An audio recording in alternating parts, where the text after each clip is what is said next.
Hi, my name is Paula Marcinek, and I'm with the Georgia DNR Freshwater Biodiversity Program. Thanks for listening this morning.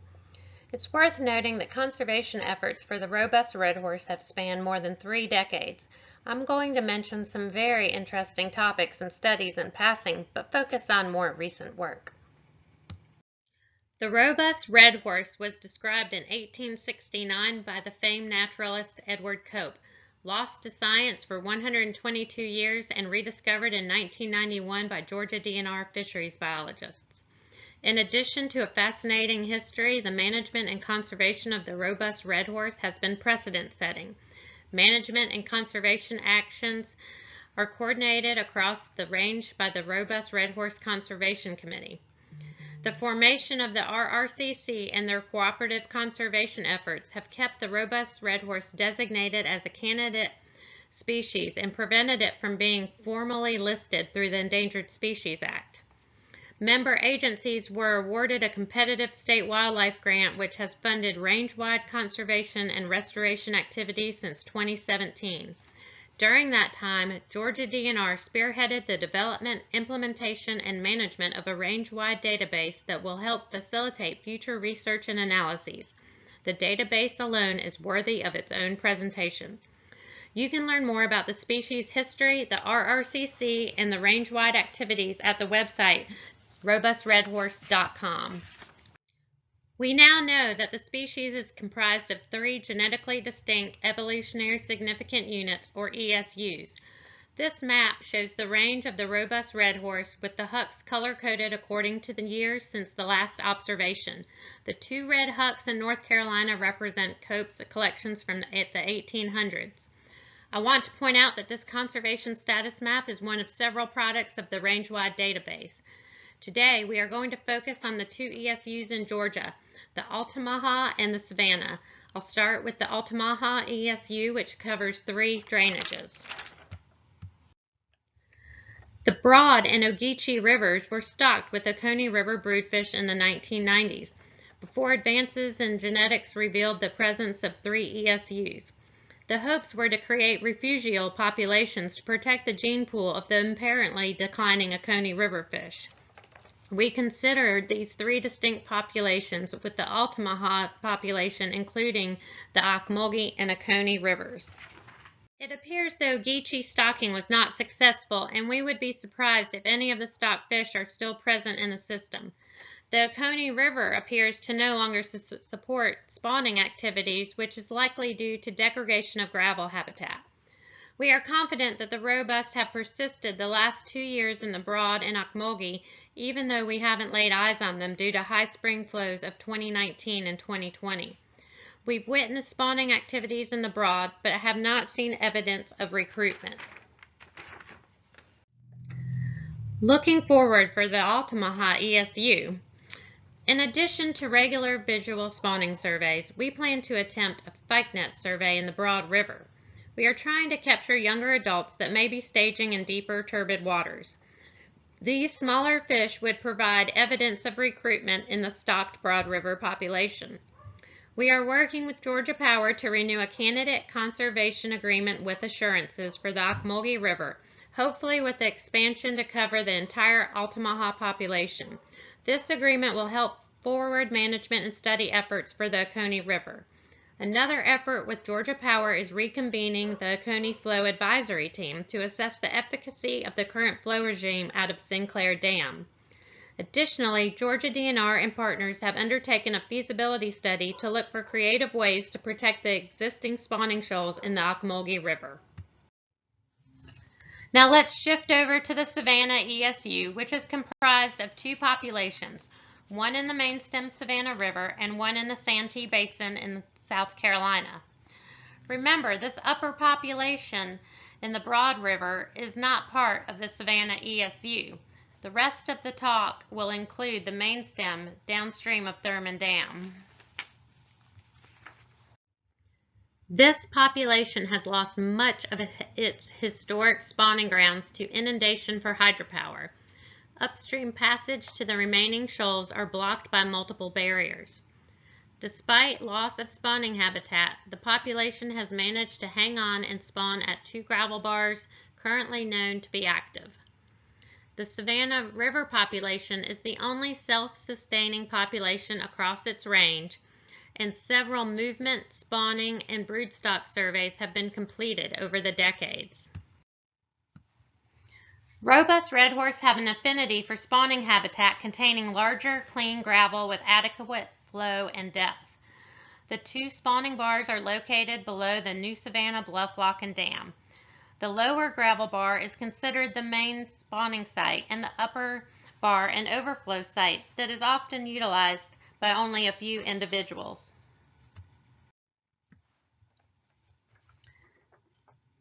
To minimize harm, Georgia DNR has stopped electrofishing during spawning season and instead has been conducting visual counts since 2015. We are partnering with Georgia Southern University to refine methodology that will assess population size of spawning adults. The main focus of the counts is the maximum number of individuals counted at any given time on the bar. However, there is a narrow window that provides suitable spawning habitat, which is enough depth and not too much velocity on the gravel bar. The window suitable for visual surveys is even narrower. Unfortunately, 2019 and 2020 were very wet, so the Corps kept releasing from Thurman Dam, and by the time flows were accommodating for visual surveys, the fish had already come and gone. To date, our max number of observed fish has been 204 adults in 2017. That's 204 fish counted at one time on the gravel bar. In an attempt to improve our counts and increase our quantitative confidence, Georgia Southern University is partnering with South Carolina DNR to conduct drone surveys. However, drone photography requires near-perfect weather and flow conditions, and we have been thwarted the past 2 years. South Carolina DNR was able to take some trial footage of the bar in 2019, and we believe they show proof of concept. Although the water was high and turbid that day, it looks like we'll be able to count fish and reds.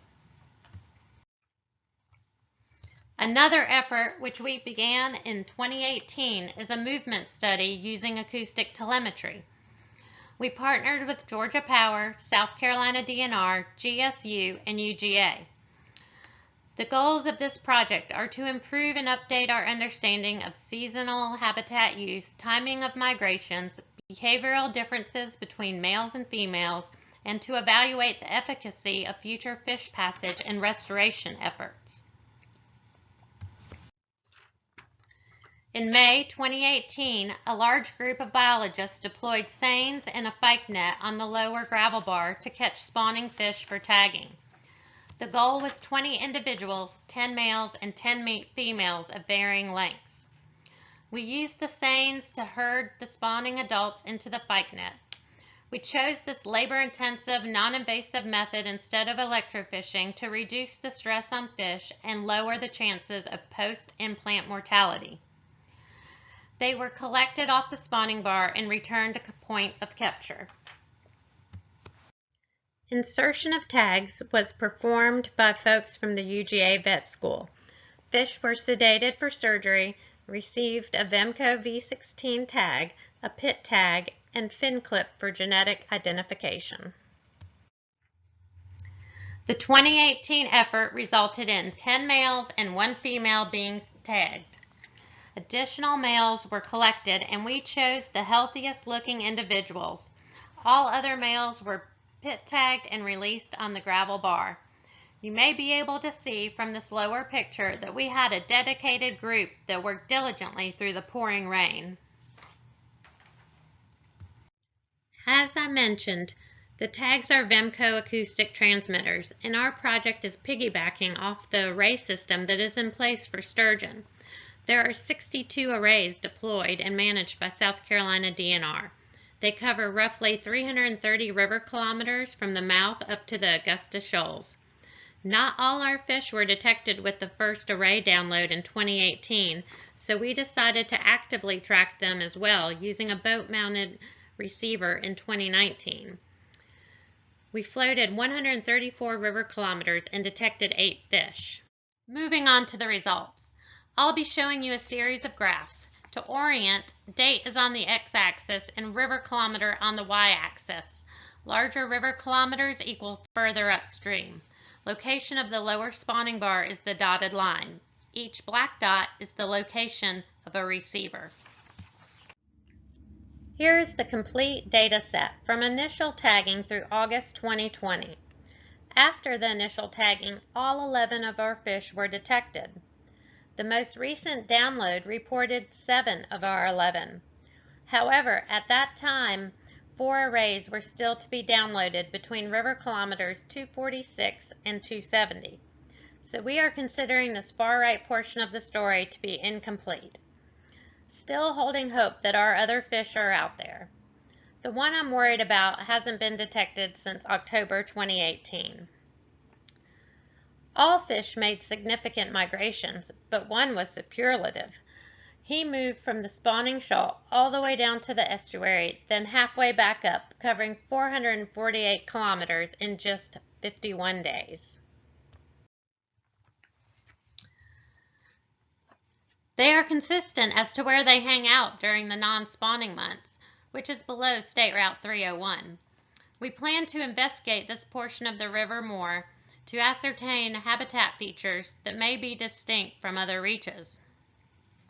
Speaking of consistency, one fish made a quick post-spawn trip to river kilometer 75, both in 2018 and in 2019. Our data corroborate the other Savannah River studies of Strait et al. And Grabowski et al. That indicated robust redhorse have a spawning window of April through May. Now we'll look at movement with a couple water parameters. This graph shows discharge from the USGS stream gauge at Augusta, which is approximately 10 miles above the main spawning bar. Discharge, shown in cubic feet per second, is hard to draw conclusions from, likely due to the abnormally wet springs of 2019 and 2020.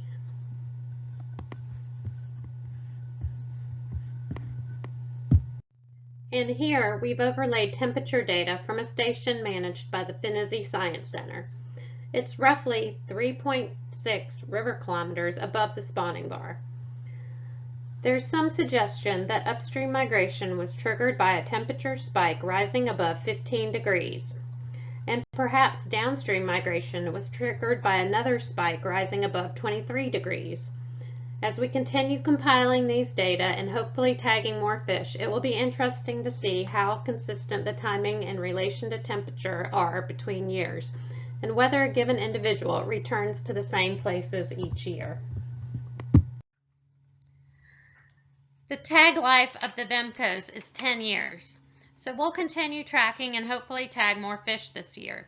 Drone attempts and visual surveys will continue.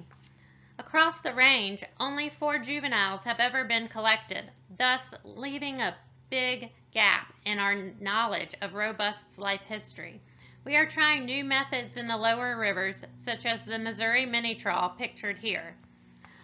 All 3 states plan on partnering for more grants to survey for additional spawning sites and continue stocking efforts where needed. Lastly, Fish and Wildlife Service will be reviewing the robust redhorse for formal listing under the Endangered Species Act in 2024. Though the fish continues to elude us on many levels, the RRCC is hopeful that the continued collaborative efforts of agencies and stakeholders will negate the need for federal protection.